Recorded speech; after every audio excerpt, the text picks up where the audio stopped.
I get the feeling that like not a lot of people are going to like what we have to say about this one. But you know what? We have the microphone and you don't.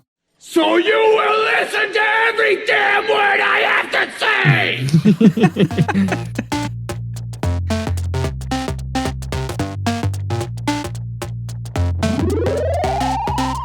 Hey there, hi there. Welcome back to the podcast. I'm Dustin. Corey. And we are the Couch Play Cousins. Today is the day where we finally get to talk about the very long-awaited Final Fantasy VII Remake. I mean, fuck, they announced that in 2015. How fucking crazy is that? I know, right? Yeah. You know, it's been a long time coming. Yeah, so part one anyway, I guess. And I get the feeling we're probably going to ruffle some feathers here. We'll see. Going against the grain. Yeah.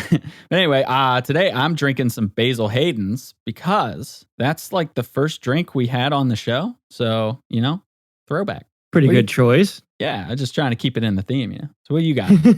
I've been doing this island lager. It's a weird beer I've been trying. I don't know how to explain it. It's kind of like a mixture between a lager and a ghost. Weird beer. Weird beer. That's cool. Okay, so this is our post-game discussion, review, whatever, our couch play confusions, our couch play confusions, our couch play conclusions, if you will, of the game, having now beat it and having a little bit of time to reflect. And just so you know, we are big fans of the original. Like, absolutely. Like, it's one of our favorite games of all time. So naturally, we're going to dive into this hard. And also, we're probably going to be a little bit critical going in. Now, personally, I did not like this game, but it's not because of nostalgia. At least not for the most part. I actually don't like this game for reasons I didn't necessarily expect going in. And my criticisms of the demo, for anyone that has watched that video we put on YouTube, have now actually sort of flip-flopped with the full game. Oh. Yeah. But in any case, to keep this conversation on track, we're sort of going to break this thing into multiple categories, multiple parts. And but before we do, I know not everyone has the attention spans for like long form things, so I thought what we do is sort of share our TLDRs up front.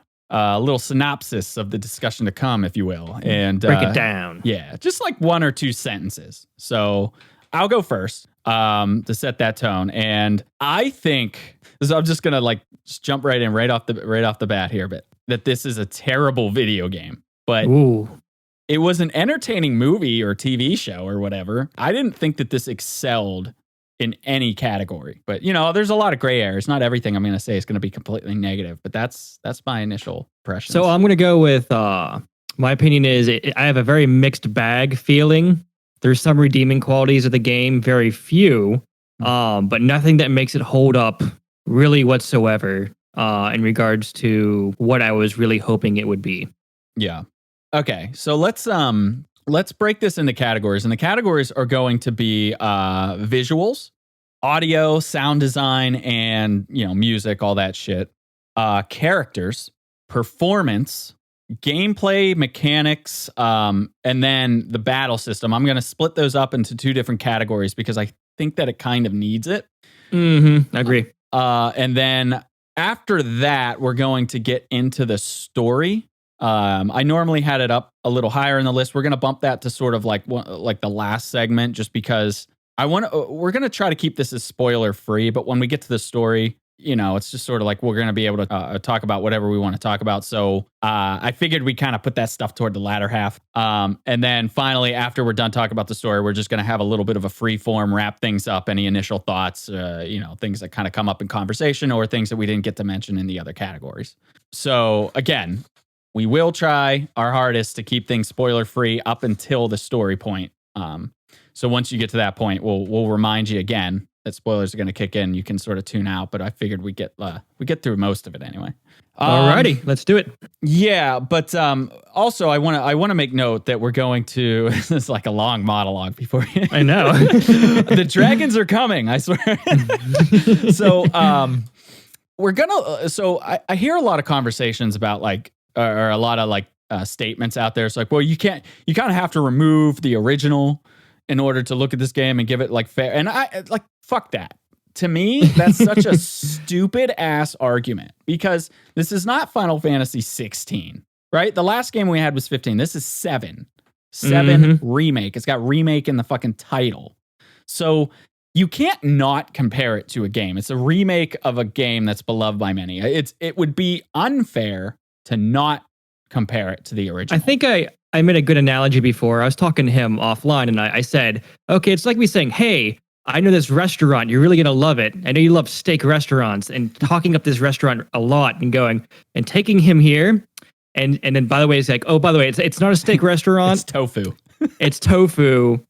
And it's actually nothing you like whatsoever. Yeah. But it has the same name. Yeah. So dig in, you know.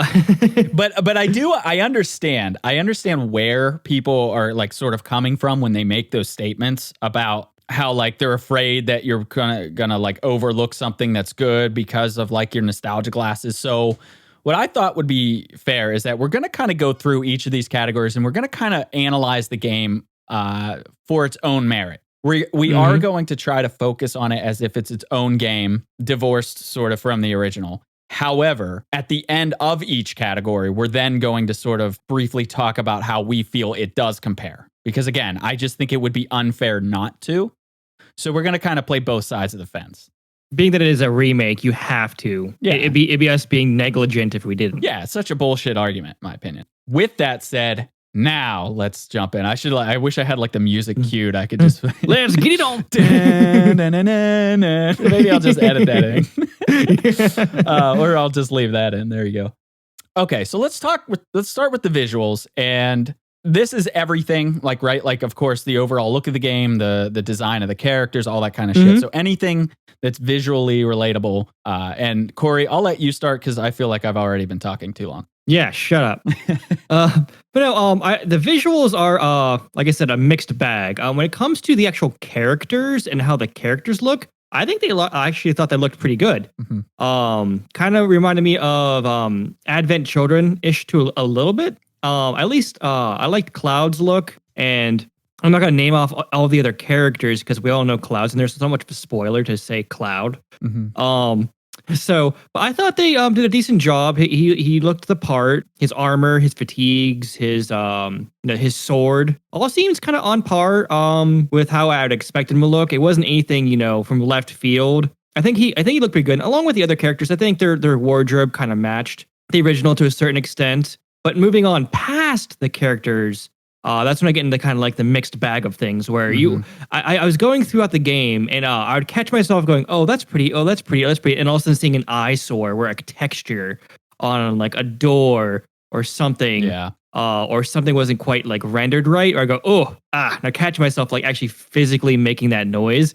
And that's where like I caught myself like going, like a lot of sore thumbs were sticking out in this game. I don't know why.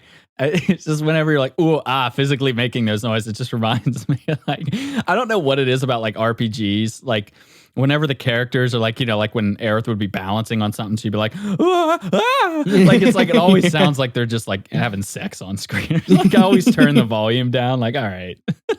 Someone thinking of looking at porn. Yeah, it's a little sidetracking there, but whatever.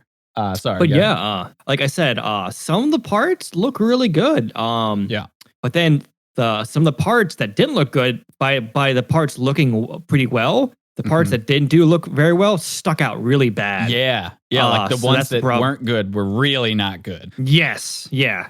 That's like that. The contrast was bad. Yeah, actually, and it's funny you say mixed bags. That's exactly what I sort of have written down about it. It's like it really was a mixed bag for me. And to be honest, like I kind of find it weird that people are praising the visuals as much as they are, given that it does have such glaring issues. And I wonder if that has a lot to do with like nostalgia, just seeing these old things in such a new light that it's sort of like blinding people from the bigger issues, but maybe not. I don't know. But I will say that overall, my stance on the visuals are good. But I also, like I said at the beginning in my little TLDR there, is that like, I don't think that this game excels in visuals at all. I don't think it's like everyone's sort of like coming their pants over the visuals in this thing. And I personally don't think it's like the top, it's not the cream of the crop in my opinion. animation. Yeah. There are moments like certain cutscenes and stuff where it looks fantastic. It looks like a animated film.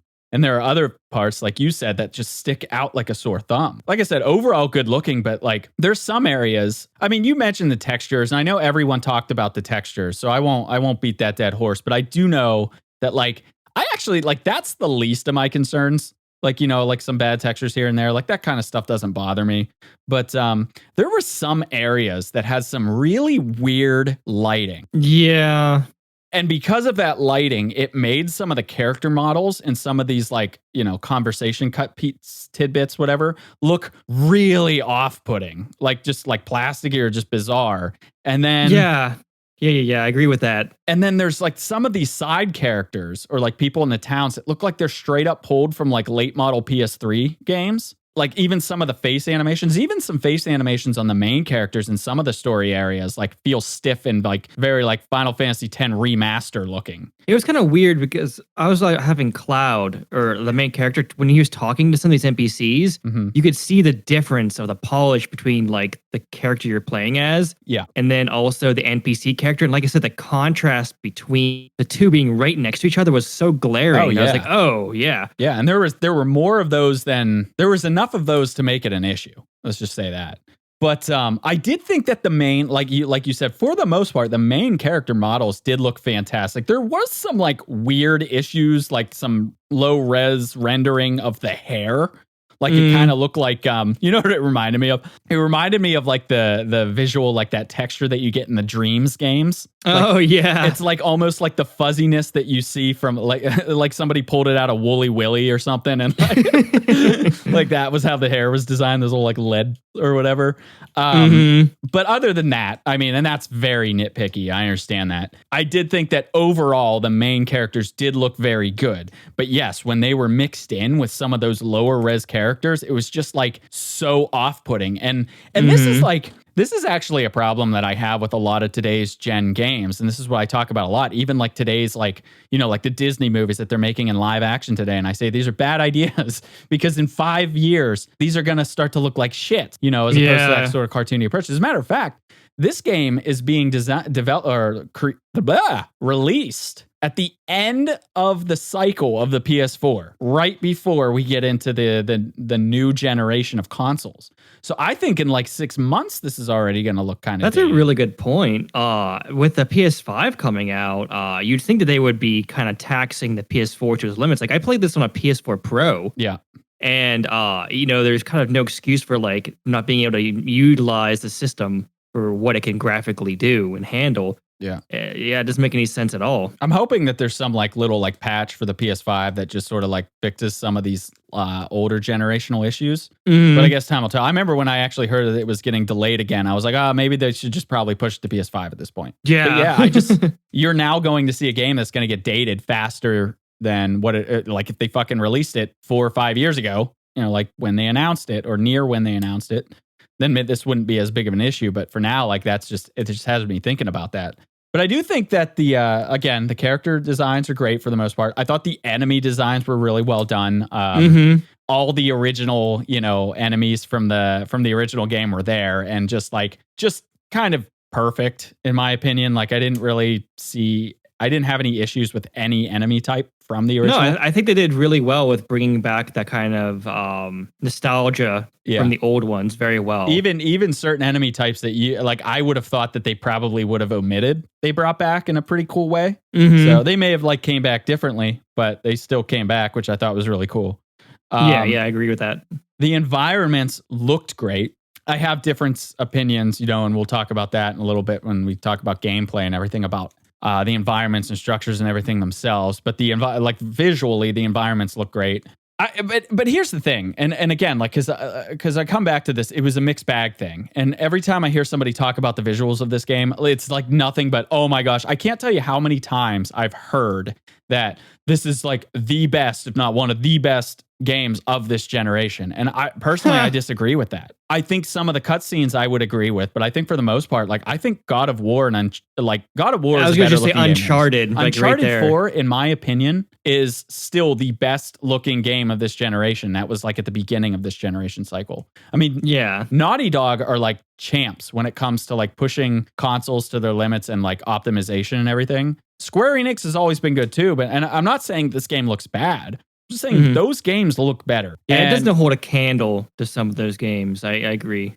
I know I've seen some people make the argument of like, well, there's so much going on in this game. I don't really care what the reason is. I'm just saying that no, it's not the most visually stunning. I have seen better on this system. That's all I'm saying. So this is where like it comes back to where I say, from the very beginning, I don't think that this game really excels in any category, and it does not excel in the graphics department. It looks great, but it doesn't excel. So you kind of brought up a good point where people are making excuses for a lot of stuff happening on the screen. But if you look at Uncharted and some of those chase sequences and the vehicles and stuff, like a ton of stuff's happening on those screens. I don't think it's much of an excuse at all. Oh yeah, I agree. So, I mean, I know that like camera angles, it doesn't matter. Again, like I said, like it really doesn't matter what the reason is. The point is that the idea that this is the best looking game on the system is just not true. Again, I'm not trying to shit on it like for visuals. Like I think visually overall it looks good, but there's a lot of issues with it that again, it just sort of feels like sometimes when people are talking about this game, the sort of nostalgia is kicking in and not letting people say too many negative things, which is kind of funny because we talked about this offline a bit, but I found that like, I thought that nostalgia was going to make people shit all over this game. But what I'm finding is I feel like nostalgia is holding people back from seeing this game's flaws, which is weird because it's competing with an original. Yeah, that makes it's a good point. I also thought that nostalgia would make people more critical a little bit of some of the things that happen in it, but it is definitely rose-tinted lenses people are looking at a lot of the things in this game through. Yeah. Of course, so that's all I really have to say about like the current visual style. And then, of course, if we're going to compare it to the original, right? Because I said we're going to do that for each category, so it's only fair. And comparing it to the visual, I mean, obviously, the original looks better. Look at the original. No, but like obviously, the original looks like hamster nuts at this point, right? Because it was literally made of like literally brick polygons. Like when somebody bends over, like you could just actually see the ends of the rectangle and the legs and stuff like clearly that game does not hold up visually. But and you would expect that. But if you look at this game visually compared to a lot of games that are on the PS4, like this generation, it's sort of like falls in line with most other games that have hit the system. It's better than some, not as good as others, but it's really good overall. And the original, although the original looks like shit today, back when it released, it was actually like the first 3D, Final Fantasy, maybe one of the first few 3D, RPGs, period, without digging into the research there.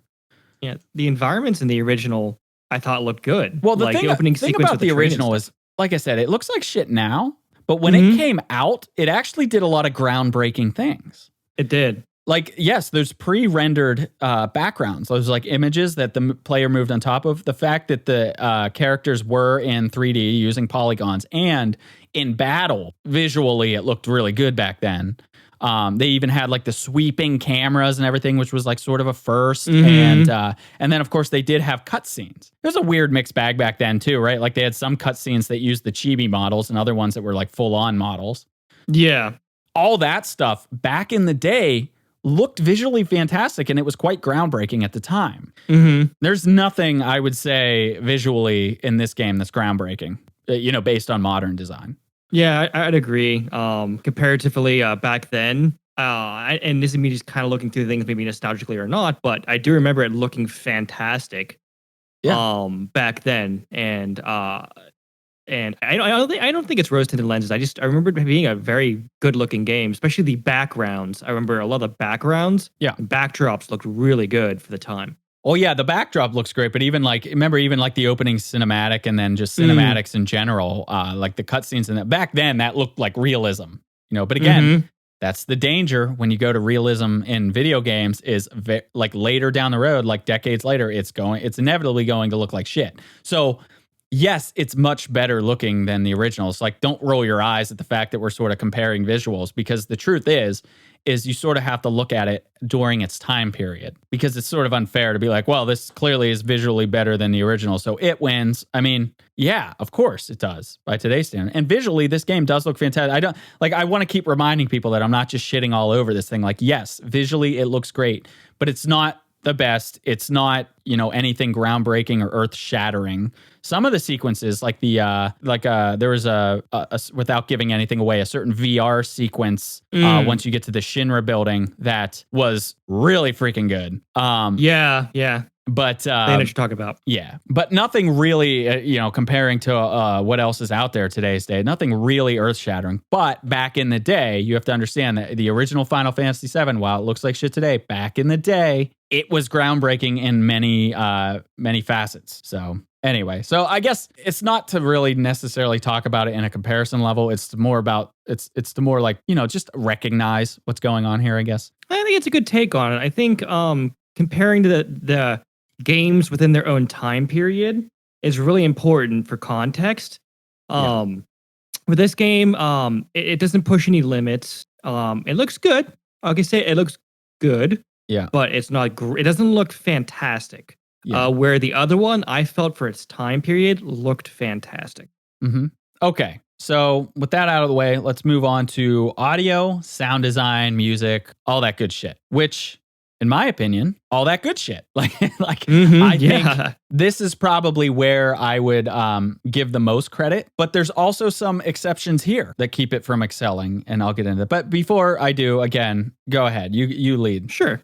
So this was actually my favorite part of the game. Some of the scoring in this was terrific. Yeah. And some of the fight battle music, it was kind of redubbed and given a fresh styling, which I thought was interesting. And I want to talk about a terrific experience I had in this game, where I'm not going to give the town's name, but there's a certain town that you get to towards the earlier portion of the game where there's a song that as you travel around the town, based on the cultural district that you're in, gives a different styling of the same exact song. Yep.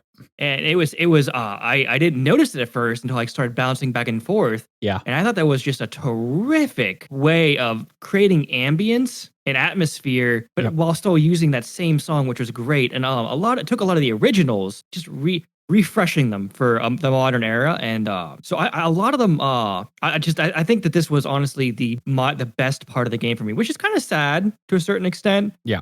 But yeah, this is definitely the most glowing part of the game for me, for sure. Okay. Well, that's music. I mean, you want to talk anything else about like sound, anything? Yeah, I think generally overall, the battle sounds and things like that weren't bad. The effects and things were on point. Some of the voice acting, I think, I can't tell if it's what it is about it, but some of it just seemed kind of kitschy. I don't know if it's still writing or if it's the way that some of the voice actors kind of presented the lines. Sometimes, that's where the mixed bag kind of enters it. Some of it was good. Some of the parts actually had me laugh a little bit, and I thought they were on point. But some of the voice acting was kind of like, And I said, I don't know if it's the way the presentation was by the voice actor, but some of it wasn't the best. Yeah. No, I agree with that point. And actually, I'm going to save my thoughts on voice acting when we get to the characters, because I'm going to delve into that a little bit. But other than voice acting, I thought the sound design was really great. The game sound effects, like when you're in battle versus some ambience of people talking and everything. It was all mixed together pretty well. There were some slight mixing issues with dialogue and music in some areas where the music really competed with the dialogue. So there were some slight hiccups, but for the most part, I thought overall the sound design was great. The music score, I mean, you already said it. The music, these renditions, these orchestral renditions of the classic music, fantastic. It's like, I know that there's a lot of, they'll put on shows and go travel around the world and put on symphony shows of Final Fantasy music. They've been doing that for decades now. And it's like that orchestra, they took that orchestra music and just put it right into the game. As a matter of fact, I would love to get myself the soundtrack to this game. Yeah. Because it's fantastic. I mean, of course, I got to give credit to the original, because it really is the original soundtrack, just reorchestrated. But yeah, like the new versions of them are awesome. There's some that like got really stuck in my head. But the problem I had, like, because I loved the music, but I didn't feel like it always fit. And to give you an example of like the early game, there's a couple areas, but one area like at the beginning of the game that I'll talk about since it's not really spoilery, when you're in the Sector 7 slums. And you're walking around and it's got that, it's almost got that overworld music going on in the background where it's like, it hits you with that, like that ensemble, that real big swelling of da, da, da, da, da. Like, it's got that going on. But while that's going on, you're having like normal conversations and you hear like all this dialogue going around you. And then you go up to this one girl who has a side quest for you. And she's like, could you help me? I'm listening to my friends and they have like long legs, their hair, and they're cats. And I'm like, all right. Like, and then like, while she's talking, you hear, da, da, like this, this crescendo of music. And I'm like, that's just not fitting.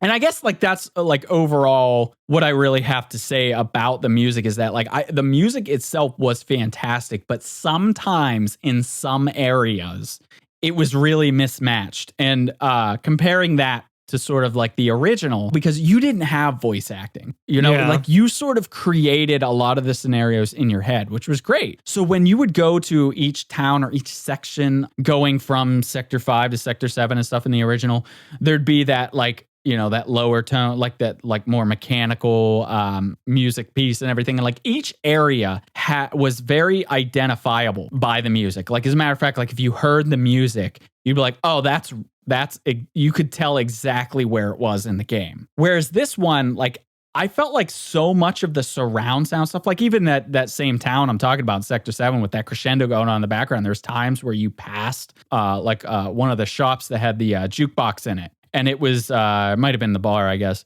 And it was playing like that old, that retro chocobo sound. Electro chocobo. Yeah, and it was playing that, and that like blended in with the background music, and then it faded out almost instantaneous. And it was just like there was so much audio diarrhea sort of going on. It was really hard to kind of just appreciate the music a lot of the times, or at least several occasions. Yeah, that makes sense. I can definitely see that. And that was something that sort of like threw me to where, like I said, I like obviously the scores. I like the new renditions of the music, even better than the original in some cases. But I don't feel like it really hit you in the feels as well as it did in the original. Because the original, each area sort of overcame itself with music, and you just read and you sort of put those pieces together in your head, like reading a book. Whereas this one was just like, it was just kind of all over the place in certain areas. Again, music itself, beautiful, but the way in which it sort of blended together wasn't always great. Some areas were, but not always. I think you made a good point there. A lot of times with the jukeboxes and stuff like that, and I actually noticed it a lot because I was trying to collect a lot of the music. Oh, yeah. As much as I could, and I did notice it very heavily where like it would kind of like, you'd almost have to like, as you're going through these towns, you'd hear that song and try to seek it out to find it and collect it. Yeah. It would be kind of that weird mixture of things that doesn't really like sit well. And yeah, it definitely things became muddled because it was not only that, it was the music, it was the NPCs talking, it was the background music itself, and maybe some effect sounds here and there of the moving and the running. It just came very muddled. Yeah, it was just a lot going on. Like, it's really what it was. It was like fucking almost like a cafeteria. You just hear everything. And by the way, actually, now we're talking about that too, like the collecting the, like every time you go to like one of the little shop areas like that, like which that's another conversation I can have, those little like stop areas. But I would always buy the CD. It was like the first thing I bought. But I was actually kind of disappointed because I thought that it was going to be, one or two things. I thought it was going to be the new orchestral versions, or I thought it was going to be the classics, and it kind of wasn't either. It was more the classics, but then it was like a visualization of the redubbing or something. Yeah. Yeah. And I just I didn't like a lot of them. And I was like, oh, that's kind of disappointing. Because I thought it would be cool, like to be in an area, if you picked a classic song, you could play the original music over that area or something, but it didn't end up. That would have been a good idea. There's certain mini games that are sound oriented. the cues are sound oriented in this game, and I had to literally turn off the music and the voice acting, Yeah. just so I could hear the cues to accomplish some of these things. Hmm. And definitely, yeah, just something about the game, the way it's set up. The sounds are fighting each other Yeah. for your attention, and for me to have to turn off everything just so I could hear the cueing, Yep. it kind of says something about maybe how they mixed the music or something. Because it frustrated me. Yeah, it's actually funny you say that too, because like I actually went into my system configuration and I lowered the sounds of the voices and the sound effects just so I could kind of get more of that classic feel of the music overplaying in the world.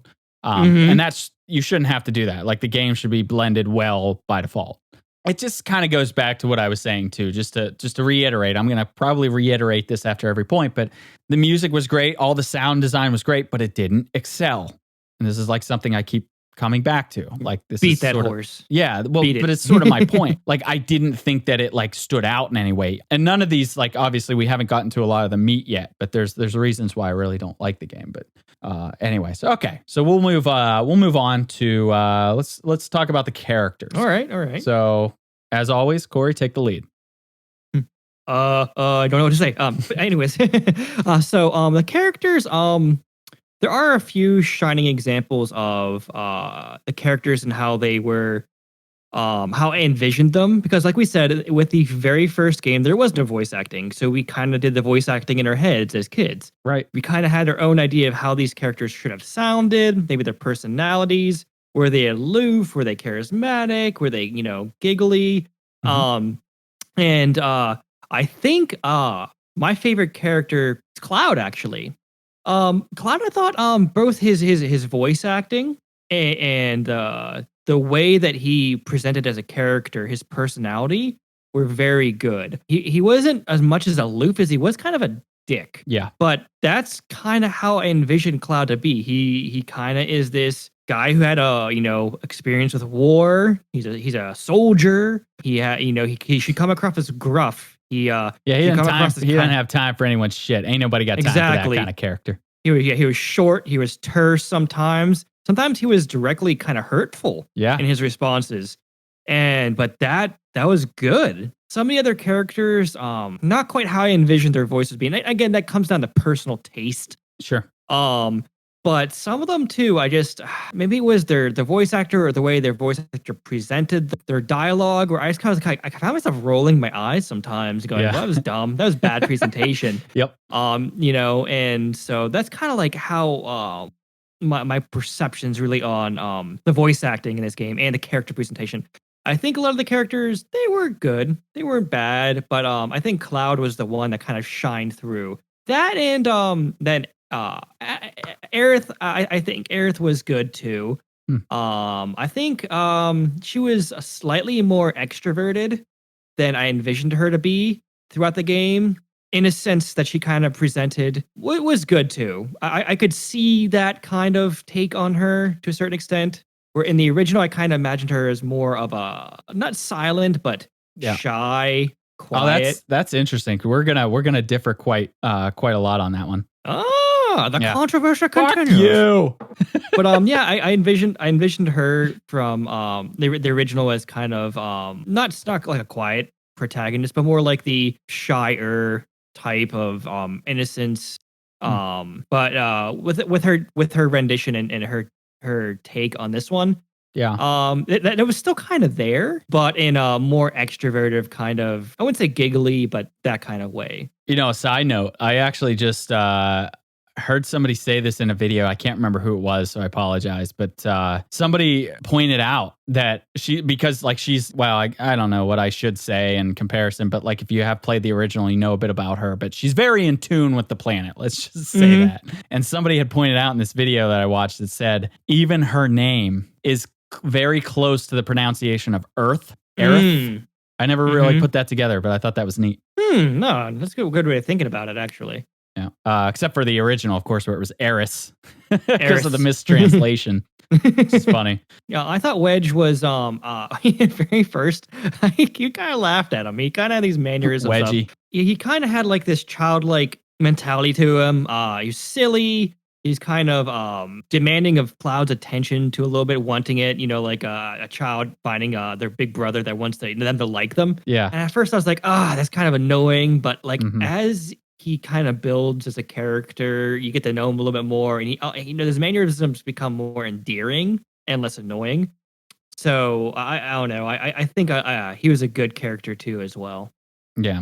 So, like you, I think that I would have to say my favorite character. I thought first off, I thought they did actually a pretty great job with the characters themselves, like the development of the characters, the backstory of the characters. So much more backstory. As a matter of fact, once I finished this game, I actually went through the original and played just the Midgar section in the original, which cracked me up that I beat it in like 3 hours and like 50 minutes or something like that. Because like, wow, that was way shorter than I remember. Because, we put so many of these pieces together in our heads. So that like the backstory was, the additional backstory and like some of the extra time that we spend with the characters in this game was definitely necessary by today's standards. Because I actually found it kind of funny because as I was listening to the characters in this game, I was like, yeah, that's how I remember them. Yeah, that's how I remember them. And then whenever I played the original, I was like, oh, they didn't have like nearly as much involvement. But like, because it was like non-voice acted, we connect the dots in our heads. We sort of built these characters up in a way that we remember them much grander than what they were. Like at least, like physically on the screen. So I thought that was interesting, but I thought they did a very good job with it. Even,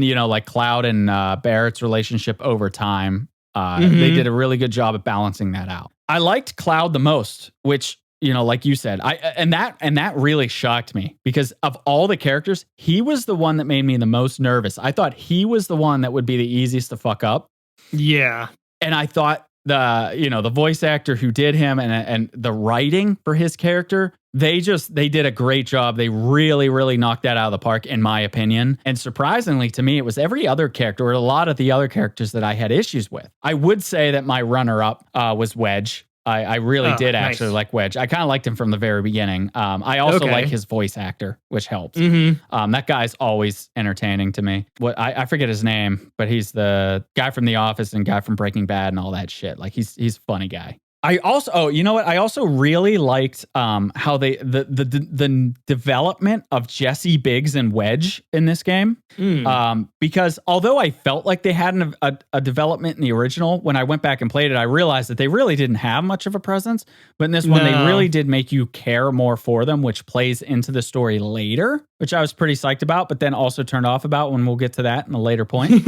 And so I thought that was really cool. But now we get to my issues, and that is the voice acting. I thought the voice acting was such a mixed bag in this. And I guess that's a bit of a compliment because in a lot of JRPGs and stuff, I tend to just hate the voice acting.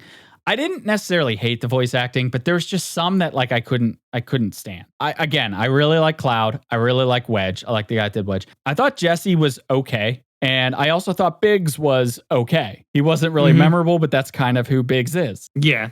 I'm sorry. I know everyone loves him, but Barrett just bothered me.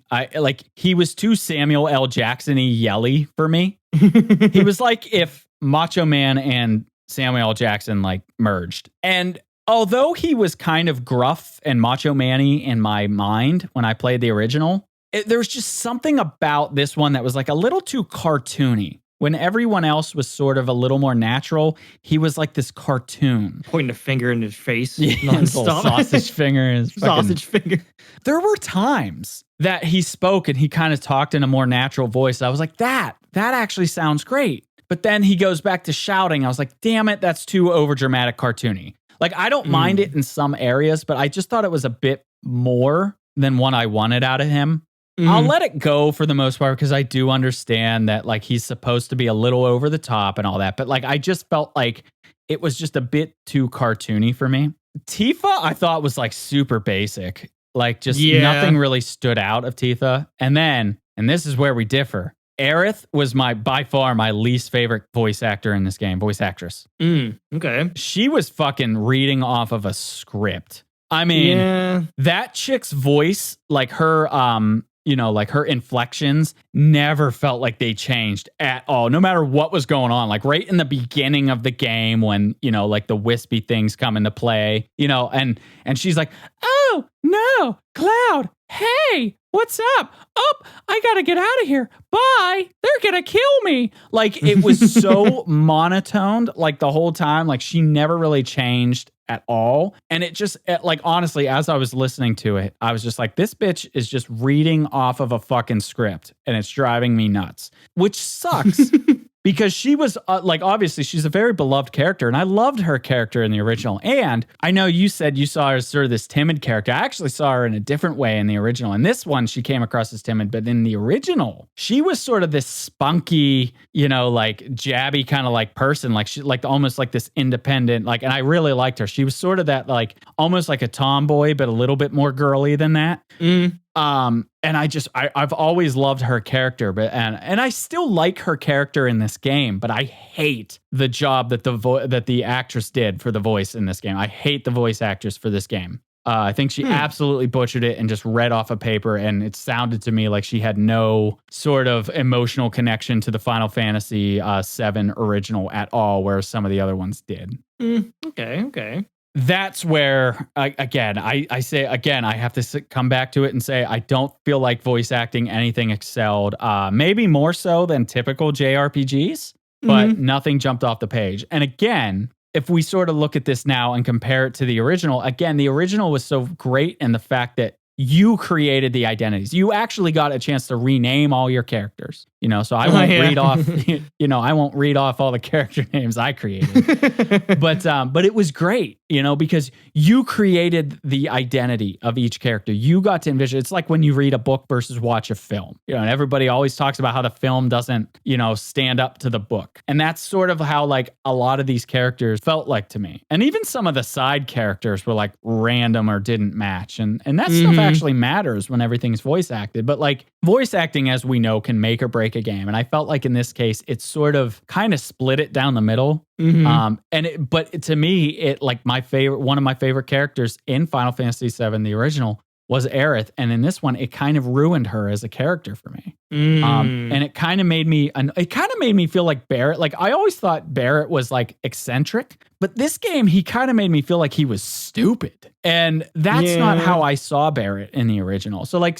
it just, sometimes it really removed me from the characters. Other times, I thought they did a good job. Again, it didn't excel in any category, and compared to the original, I got to give it to it because the music sank in. I created the identities of the characters. They were perfect because they were how I wanted them to be. Okay. I can see that mixed bag. I'll have to say, the voice acting, I think, from my end is better than a lot of JRPGs that I've played recently. Sure. And I want to give the game a tip of the hat, just the fact that it's better. Now, granted, better doesn't mean great. Yeah. But, you know, and I don't want to fall into that. At least they did this. But you know, they gave a little more effort than your traditional JRPGs. So I'm happy with that. I'm not ecstatic, but at least they, you know, didn't, you know, drop the ball completely.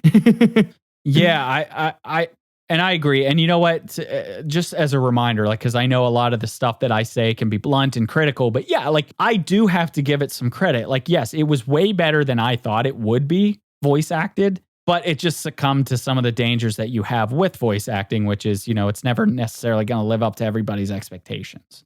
But I will say that it excelled from JRPGs, just not from games as a whole. You know, of course, again, looking at Uncharted and God of War. Like, look at those games voice act. I mean, those games, such storytelling that they depend on it. And I think it bothered me in this game too, because it was so storytelling dependent that it did rely heavily on it, that anytime Aerith or Barrett spoke, I kind of had my head in my hand.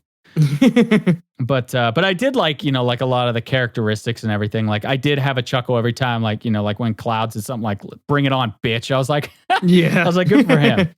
All right. So next category, performance. And I don't know that we'll spend too much time on this because personally, I don't have a whole lot to say about this. I thought the performance was pretty damn good. And I would say that this is as close to excelling in a category as I could get. Now, obviously, there's some little issues, right? Like we talked about, like the texture pop-ins and some low-res texture stuff. But that stuff doesn't necessarily matter. As a matter of fact, like some of that stuff maybe was necessary to get the performance, because I played this on a base PS4 and I don't recall a single frame drop. Nothing.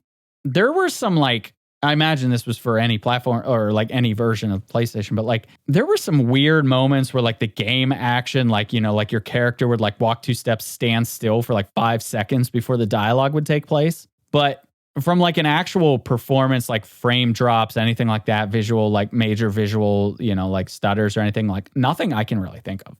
Yeah, I didn't really have any screen tearing or anything like that. Again, I ran it on the PS4 Pro, so it handled it well. So yeah, the game seemed optimized pretty well enough for the system that it was built for. Yeah. So yeah, I definitely say performance-wise, did well.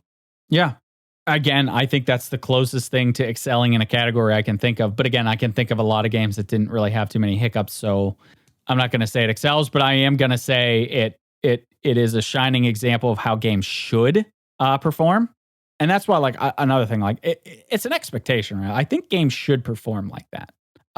So yeah, nothing but real positive vibes there, to be honest. I thought performance-wise, again, I played on a base PS4, and I didn't have a single issue that I can, you know, recall.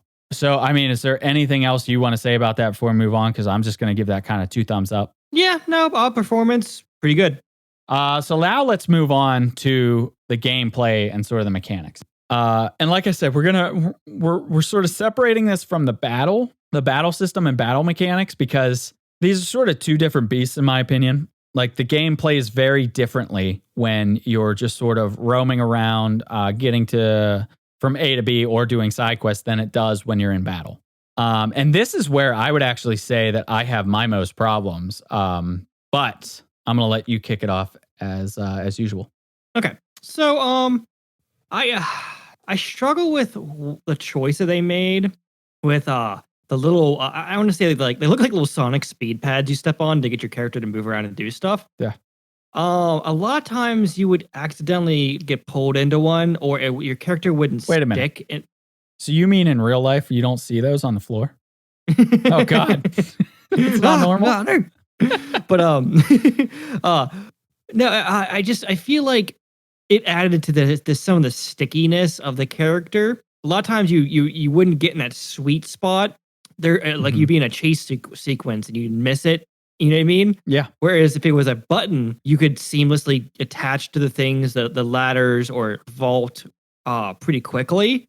I don't know, and they already had an action button you used to open up chests, so I don't know why they didn't just duplicate that. I thought it was a really poor decision. Yeah.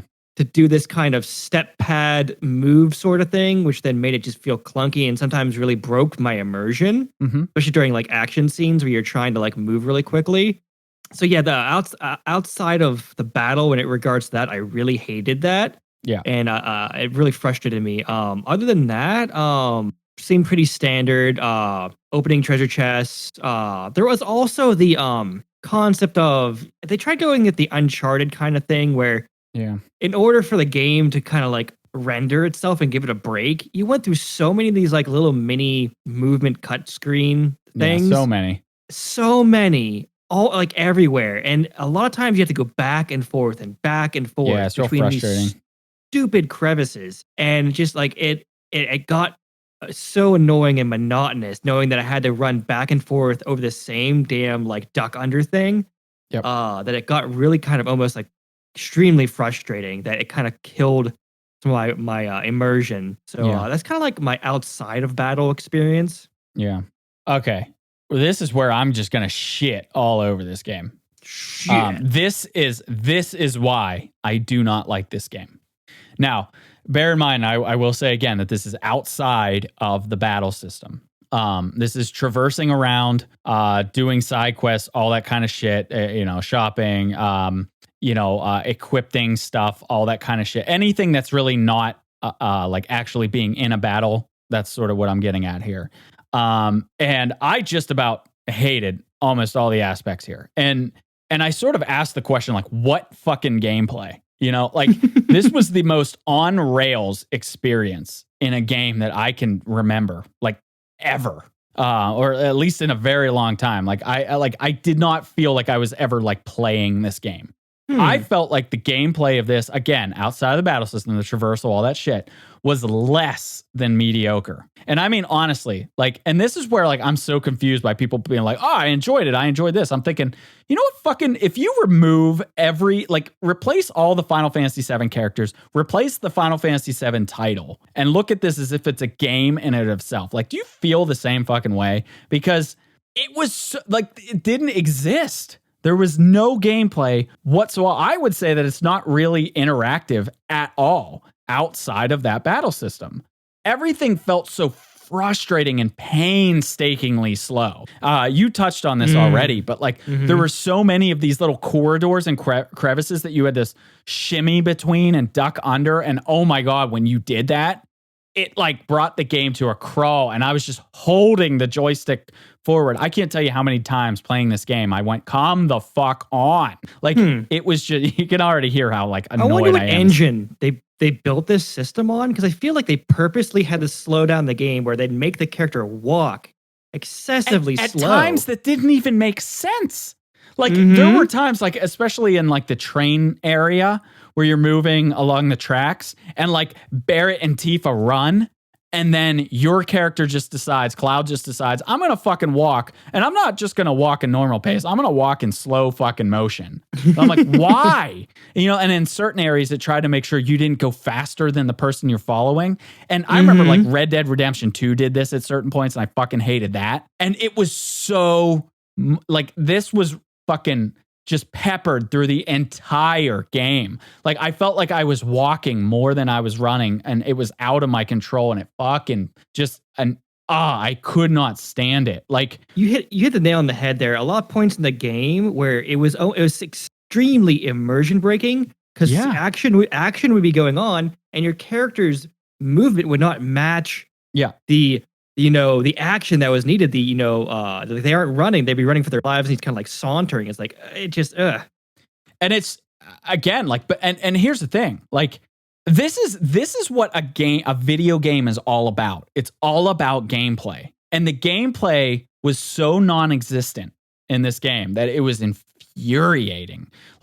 I know that even the original was mostly about the story and the strategy of the turn-based system. It wasn't necessarily all about the traversal, but at least back then, the traversal didn't bother me. You run around as much as you wanted, going everywhere. There was no such thing as these moments where you had to crawl. And this is what bothers me so much about realism in modern gaming. It just fucks with the actual experience so much that I was like, why is this not a movie? I literally got to a point where I was like, I just want to get to the next part. I just want to see the next cutscene, because the actual interactivity was excruciating. The battles were different, and we'll talk about that next. But the actual traversal and events and shit like that, the side quests, everything else you did. Matter of fact, I fucking avoided the side quests for the most part. I think I only did a couple because I just didn't want to deal with it so much that I said, fuck it. I'm not going down there. I'm not looking for extra items. I'm not looking for things, because I don't want to shimmy down that path for 2 minutes to get there and be wrong, or to be minor. Just fuck it. I was so frustrated with the whole experience. I literally had such an angry face the most of the time when playing through the main game. And then when a cutscene would kick in or a battle would kick in, I straightened out. I was engaged, but the actual gameplay just didn't fucking exist. There were even moments of the game where it was it popped up an objective on the screen. It was objective, go back to the bar. And then you walked 5 steps, and it was you did it. You got there.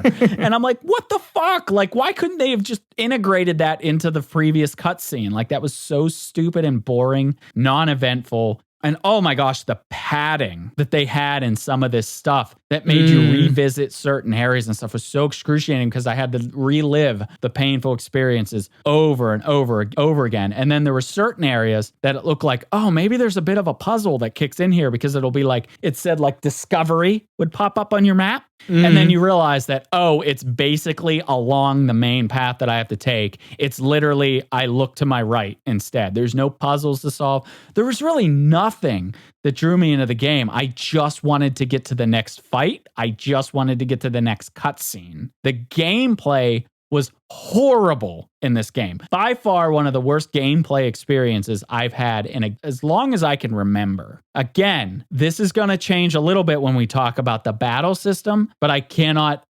stress enough how the game, the traversal in this game is such a prominent piece that it's just so frustrating. It's like 50% of the experience is this annoying, I have to hold the forward button, and it's obnoxious. Could not get over it. Scathing gameplay. Dude, I am so enraged even just talking about it. like this, again, like I said at the beginning, I do not like this game. He's going to take a nap. It's because of this. It's because of the gameplay. I thought it was an entertaining movie, or it could have been the first season of like a fucking Netflix show. But a video game? Fuck no. Anyway, so that's it. I have to say, the gameplay in this game was atrocious. I mean, and again, I'm not saying the original was anything necessarily to write home about. The whole thing about the original was the story and the turn-based system, the materia system. And even like I will say that like the materia, like they did the materia pretty well. I didn't really care for the stops, like the rest areas in the game. I thought that was really weird, but I guess it kind of makes sense to a modern save point. But there's so many of them that it kind of removed a lot of the challenge for me. And then, like, I seriously think by the end of the game, I had like 30 plus mega potions saved up and like 100 ethers. And I was like, this is like way less difficult than it should be. And because every time you rested, of course, you recouped. Even the items, like all of the new weapons and new like armor, I felt like 90% of it was actually worse or not really helpful. So even though it had this sort of like upgrade system built in, I felt like I never really had to use it other than upgrading the current item I was using. So yeah, that makes a good point. Even half the materia, half the materia, I didn't feel like I needed to use. Everything was allergic to fucking fire and lightning. Yeah, and I ran into that same experience with the equipment side and the materia side. Like, I kept it very basic, like just simple attack spells and maximizing health. And all the other stuff, like as you try to use it, you just realize how ineffective or just it doesn't hold a candle to offense and healing. And that's what kind of sucks. Like all the other stuff seemed really interesting. And I found myself trying to like desperately find a material that was also had some flavor to it. Yeah. And there was, but it wasn't worth it in the end to take up a spot where a barrier or a healing could be in. I think I used haste like twice and said this feels pointless. Yeah. Like poison. Why use poison? It was like like half the shit was immune to it anyway. Like and again, like you could probably assimilate a lot of this stuff to the original. But the thing is in the original, you're talking about like a 4 to 5 hour section where most of the stuff is either fire or, like thunder and everything. And then it opens up and shit changes. In this game, you're talking about like 30-ish hours, like a rough average of this. It ended up being like sort of like boring. Like I didn't feel like I had to manage anything. Anyway. You didn't even have to actually manage the weapon upgrades because you could set it to upgrade itself. Yep. So that, if you wanted to be lazy, the game even lets you just be lazy and go, fuck it. If I get a new weapon, it'll prioritize defense or whatever. Yep. A lot of the weapons you got, like you said, there was only maybe 2 weapons I gladly used in the game. Yeah. And I didn't feel like as I was progressing, I didn't feel like my weapons were getting more cooler, more powerful. And that's a big thing with me in RPGs is the power curve. Right. I want to feel like the next thing I get's going to be the shit. Right. And all the weapons that you got in this one were like all kind of like once you got the hard edge, like everything else was just sort of irrelevant. That's true. I used the hard edge to the very end, and it just and which is really kind of frustrating because like most people don't know but if you are an RPG gamer, you might not know, but like RPG games really stick to a power curve. Yeah. Usually, where you have progression of power and things get cooler and cooler and cooler. Right. Or and this one didn't feel like that. It felt like you picked your preset loadout and you're like, well, I guess this is the game. Yeah. Or even like the trade-offs were like significant. Like the trade-offs were not significant in this game. Like versus like magic versus power. Mm-hmm. Like honestly, like I tried like because each weapon had their own SP and like they each got the SP that you earned. So like I tried to go back to the Buster Sword. I'm like, I wonder if they made the Buster Sword like super powerful if you keep at it. And when I started getting like the latter half of the game, I decided to go in and update. I had like 90 some SP for the Buster Sword, and I went and did all the upgrades, and it was still significantly worse than the than the hard edge. Yeah, it raises the question of what the fuck is the point? Right. And that's what I mean. Like, and then it just had me think like, why am I even collecting and going out of my way to look for treasures and searching every nook and cranny other than my OCD kicking in? But like, but seriously, like, I felt like none of these items are helpful unless they transfer this progress to the future games. All these collectibles felt useless. Like in the original, by the way, like let's talk about the strategy. And this probably belongs in the battle system, but I'm just gonna say it here anyway. I kind of already said it, but like mega potions, ethers, stuff like that. Like I saved these up. I was saving them because I'm like, oh boy, I'm gonna be in situations where I need this, and then it just never happened. And I ended up like in the latter half of the game just using them like crazy because they were always multiple of them on sale. There were so many rest points where you regained it. Some of the boxes that you broke open regained some HP and MP. So it was like, it didn't feel like you were ever in imminent need of anything. Yeah, I can triple down on that. Like my entire experience, I feel like it just got watered down where I never felt like I had to struggle to resource manage. Yep. Which is a big part of some of these RPGs where you have to go like, should I maybe actually put some energy into my healing so I can save some of these potions? I never had to worry about that. It never made me feel like, oh man, I should hold on to this. Yeah, it's so funny because when I said I went back and played the original Midgar just to check it out. And it's so funny because I was literally close to death in some of the battles in that section where you're walking with Aerith back to Sector 7. Like, literally, like way early in the game, I was dying by regular enemies because I was really low on potions. I didn't have a lot of antidotes, whatever it was. You know, because in the original, too, like if you were poisoned after the battle. Didn't matter. It stayed. And it was like the original was so difficult and it was so dependent on that strategy, where this game, it felt like you could technically kind of button mash your way through it and then just use the items, you know, and you'll be fine. And it kind of, again, falls back to like, it felt like they wanted this to be a movie or a TV show and they just sort of shoehorned interactivity into it. But anyway, I digress a little bit on that. Like I said, I have nothing but feces to spread all over the gameplay. But I feel a little bit differently when we talk about the battle system. Oh, well, I don't, so that's going to be fun. Okay, so I'll kick that off then, because this is where like I'll recoup a little bit after just shitting all over this, and I'll say some positive things. The battle system in this game is the thing that I liked the least whenever I started the game. Like when I played the demo and everything, this was the thing I was most against. This was what I thought was going to make me hate this game in general. I was actually surprised that by like, I would even say by like about the middle of the game, that I started actually enjoying the battle system. I had a sort of a change of heart. I ended up liking it. I thought that like, I mean, it's not, I didn't think it was perfect, but I did feel like by the end of it, once you really got a hang of everything, I did feel like, oh, okay, it is kind of a nice blend of turn-based / action-based sort of RPG style. That being said, I did feel like the upgrades, you know, we already talked about this, felt underwhelming. Everything was weak to fire and lightning. It was a little bit more button mashy than I would have liked it to be, but it was okay. Overall, I'd say that I liked it. You know, one thing I thought was dumb, and I know we talked about this in our stream. I thought it was really dumb that you couldn't use items before your ATB filled up. And the ATB system itself sort of felt a little like, it just had some awkward logic.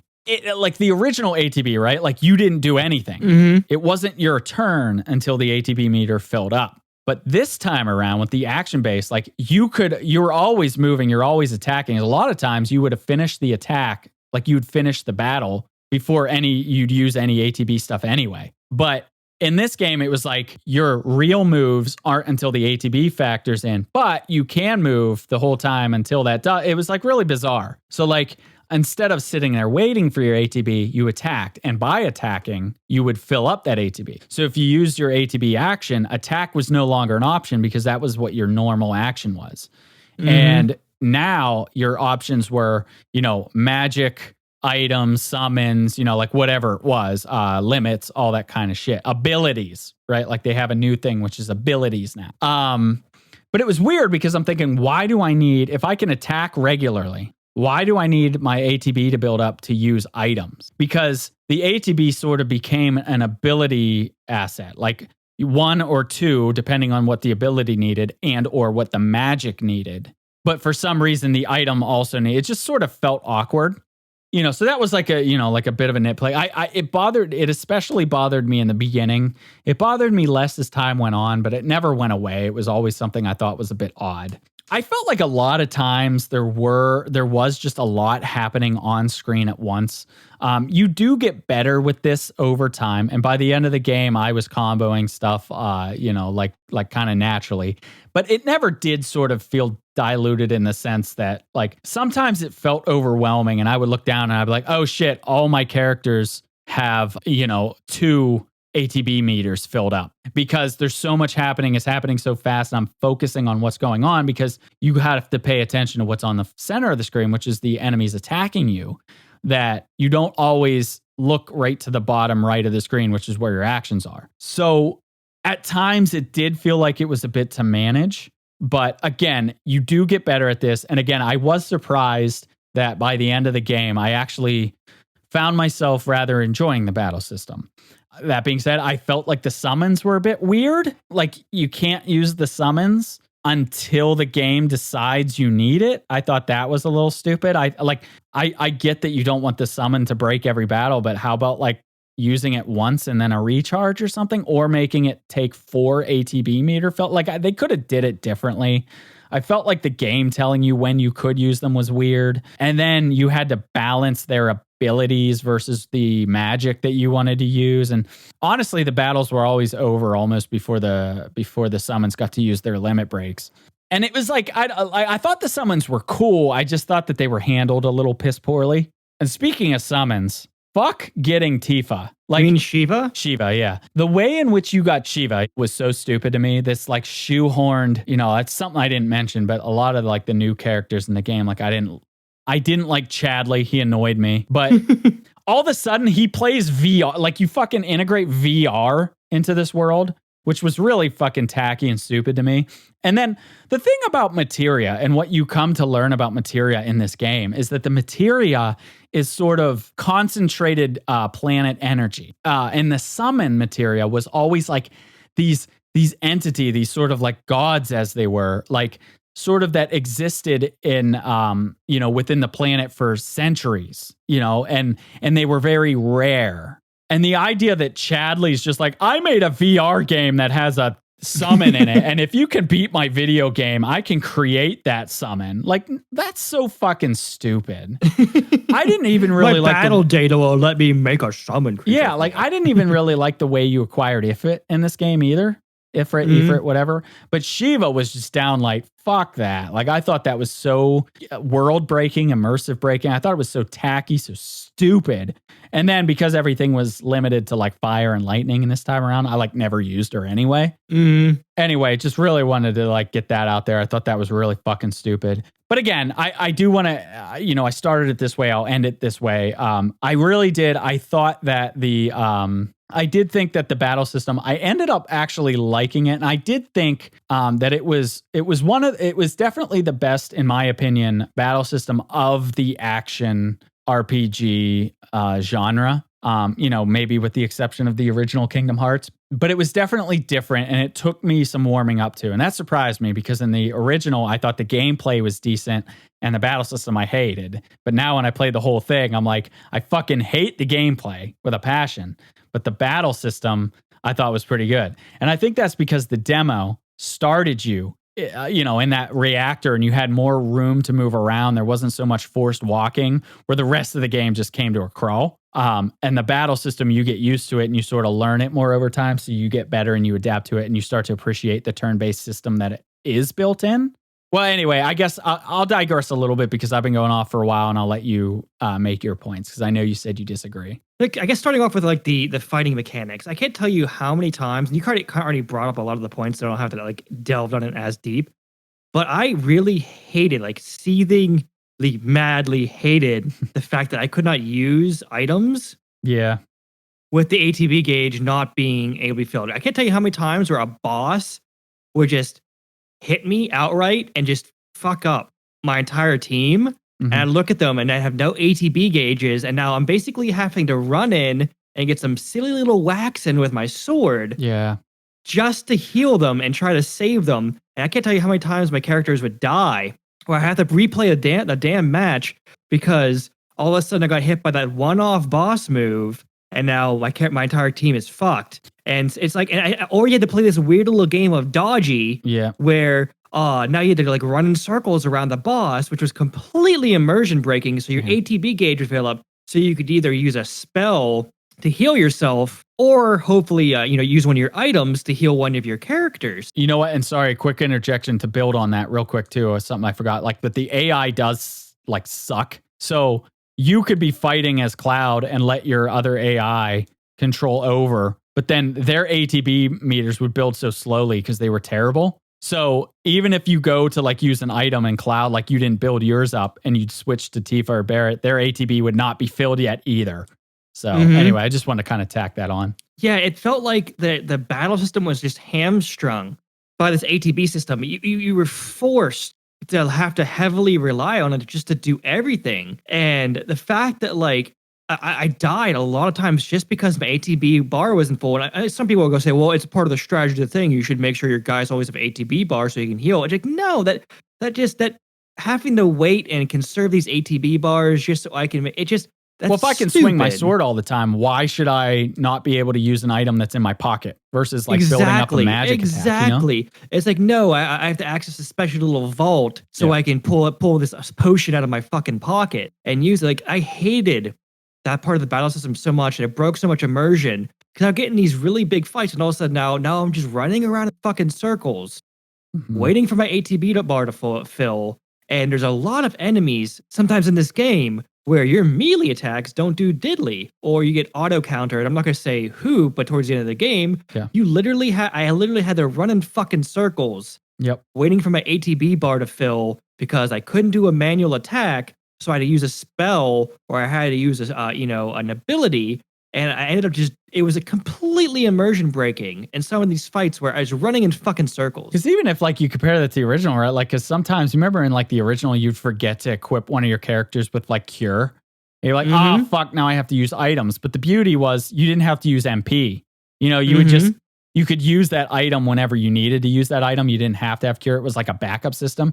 But this, it like using cure and using an item was like the same penalty. Yeah. You lost 2 bars. Not only did you lose MP, but you lost one of your ATB bars to use a spell. And it's like, so you're shoehorned into figuring out, it's like, okay, do I just hold on to my ATB bars because I know this battle is going to keep getting hit and just use it purely for healing and not use any of my fun abilities? Or am I going to have to run circles around it and get my bar filled just so I can use an ability because I can't even use melee or items on this guy?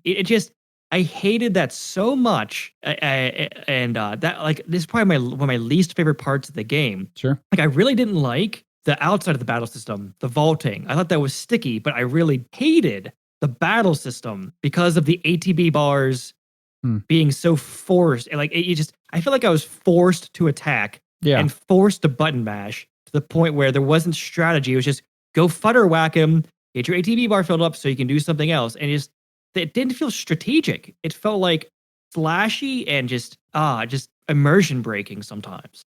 Yeah, and I get that emotion. I mean, I definitely felt that way, especially toward the beginning. And I think I just warmed up to it, to be honest. And it was, you know what? I think the other thing that saved it for me was just I didn't feel like this game was all that challenging, even some of the later bosses. So like, I never really felt like I needed to require the items as much as I maybe did in the original. That being said, I did play the first half of this game on classic mode, which is easy mode. And then once I realized that was really stupid, I switched over. So the latter half of the game, which I would argue is the more difficult half anyway, I did switch over to normal mode. But even then, I didn't struggle too much where I guess maybe if I struggled more, the ATB item system would have continued to bother me. But once I got my mojo down, it didn't bother me as much. But I certainly understand where you're coming from, and I don't disagree with any of it. Like, that's the stuff I had issues with. It's just overall, I was surprised how much I ended up enjoying the battle system when I was really against it to begin with. I think if I could use my items whenever I wanted, I wouldn't have cared. It would have changed the world, yeah. It would have changed the world completely. That and just some of the boss battles. I'm not going to say which ones, but some of the boss battles you couldn't even use your melee attacks or your traditional attacks, and you had to use the ATB system to use the spells. And if you didn't have ATB, you're basically just stuck there running around building ATB. And that like was one of the bigger other things that just really pissed me off. So compare that to the original. Obviously, like, and this is why I don't necessarily understand why people are so against turn-based RPGs anymore. Because I really like turn-based RPGs. I like they're kind of like almost like it's like a little bit of a chess game or something, right? Like you got to figure out the right moves so that you don't get screwed. You got to think a couple moves ahead, and you really just sort of have to strategize everything. And it's sort of this turn-based system, but at the same time, it's an active time battle. So like, right, which is what the old ATB meant, active time battle. Whereas like ATB in this one's just like, I don't even fucking know. But it was like, once it was your turn, you still had to act fast because the enemies could still take their moves and take their turns while you were deciding. So it was very interesting. It was very strategy based, the original, and it was difficult. Like if you made a mistake or used, like if you got a little too risky and said, well, I could take a couple more hits before I use cure on myself. If you did that, it could mean the difference between life and death. Whereas, this game I felt a lot easier. And it just, like the battle system, again, I ended up liking it. But I will say that overall, it almost felt like the developers couldn't quite decide what to cut, what to include, what to change, what not to change. So they just said, fuck it, let's include all of it. And they just sort of like abstracted this thing together.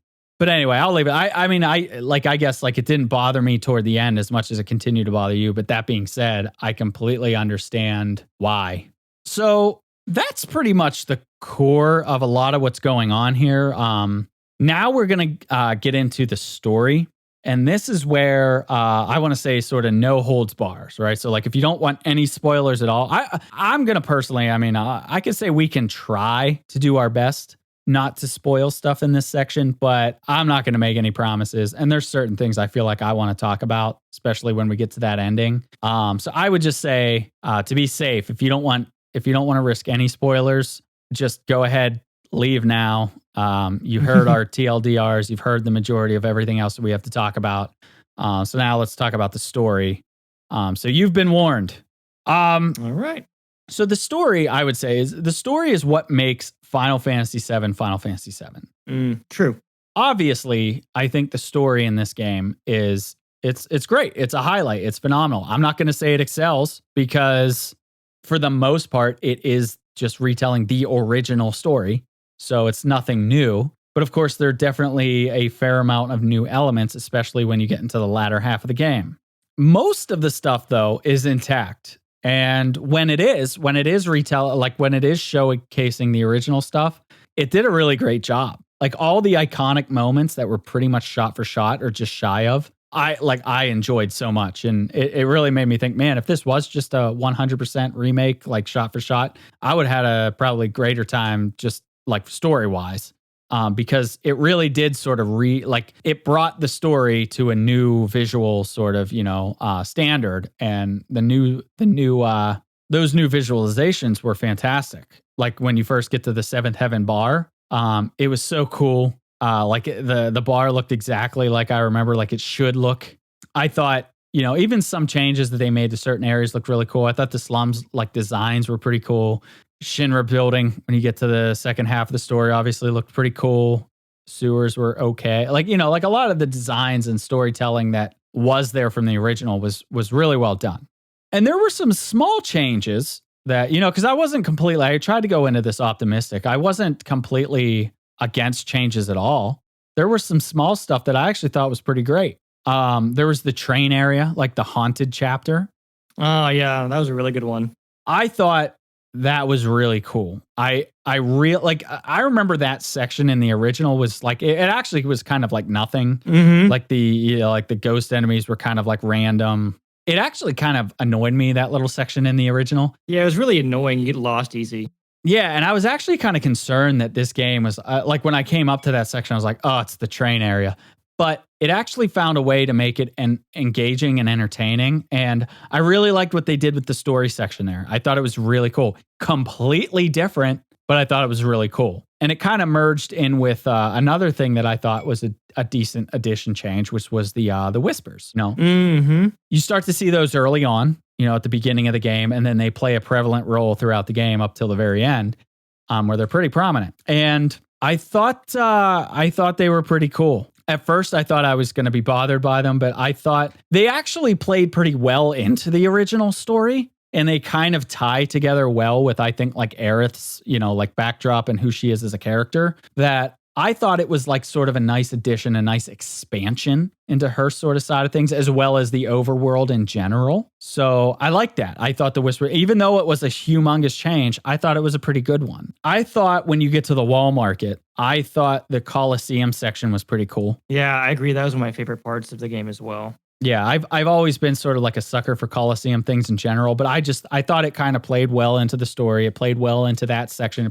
It made sense as to like what the characters are doing. Like it worked, and it was kind of funny at some. It felt very grounded, which I really liked. And I would say that even the Jesse mission, right? Because they tried to expand on some of the toward the beginning, some of the those characters, character development. Jesse Wake's there's little third-party characters. Even the Jesse mission, I thought was okay in the fact that I liked the idea of spending more time with them. That being said, I thought that mission was really shitty. and I really hated the soldier motorcycle guy, who, by the way, did not show up the rest of the game, which surprised me. Really, really hated that guy. I don't know how he's going to continue to play into the story, but he was so Japanese, tacky manga. I just out of the Western, and his like ridiculous over the top Metal Gear Solid 4 bike stunts. Like, fuck that. Like, I really did not like that guy. As a matter of fact, like I didn't like a lot of the new characters. I thought Johnny was fucking stupid. I get it. He actually had a little presence in the original, but he was just sort of someone like, you're like, why did they give this guy a name?